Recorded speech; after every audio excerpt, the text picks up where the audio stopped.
We have built a world without sharp edges. A comfortable cage, padded with convenience and insulated with safety. We have engineered away risk, medicated away discomfort, and curated away the unpredictable. Our highest ambition has become a life without friction, a smooth, predictable, and painless existence.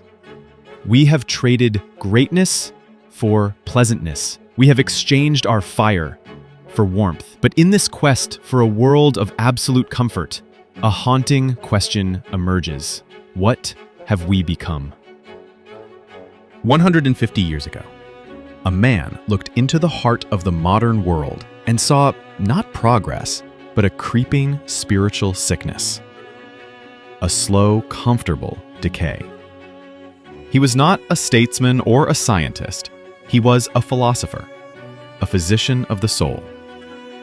And his diagnosis was terrifying. His name was Friedrich Nietzsche. Nietzsche saw the endgame of our desire for comfort and safety. He gave it a name. He called it the last man.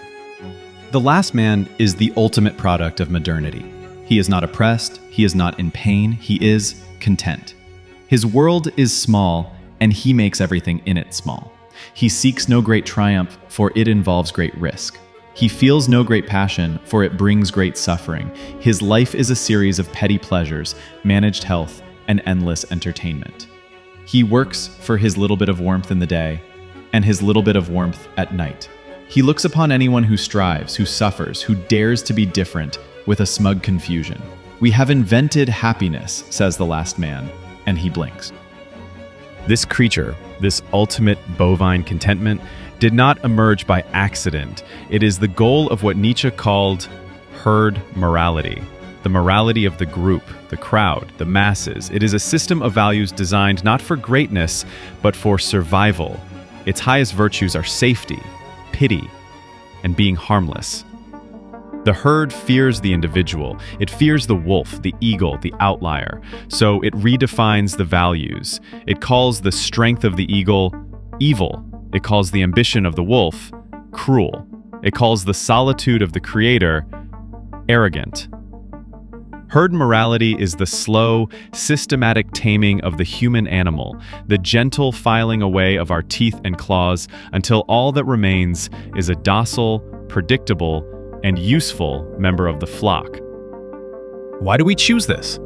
Why do we run to the warmth and safety of the herd? Because we're afraid. We are terrified of the cold, silent truth of existence, that we are alone, adrift in a meaningless cosmos and burdened with the terrible freedom to create our own purpose. The herd offers an escape from this terror. It gives us pre-packaged values, a shared identity, and a simple purpose: to fit in, to be like everyone else. The price of this warmth is your fire. The price of this safety is your sovereignty. Nietzsche's cure for this sickness is not a gentle one. It is a fire. He does not ask you to reject the world, but to embrace it.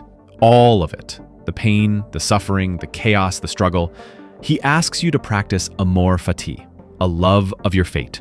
To see every obstacle not as a roadblock, but as a challenge, a tool for your own growth.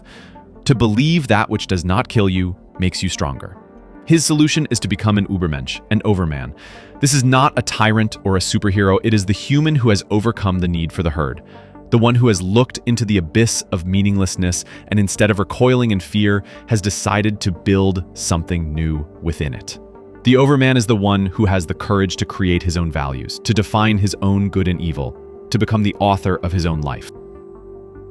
And so, the diagnosis that Nietzsche made over a century ago now hangs over our comfortable world. The question is not whether he was right. The question is about you.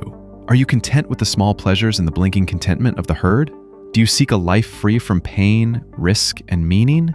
Or do you hear a different call?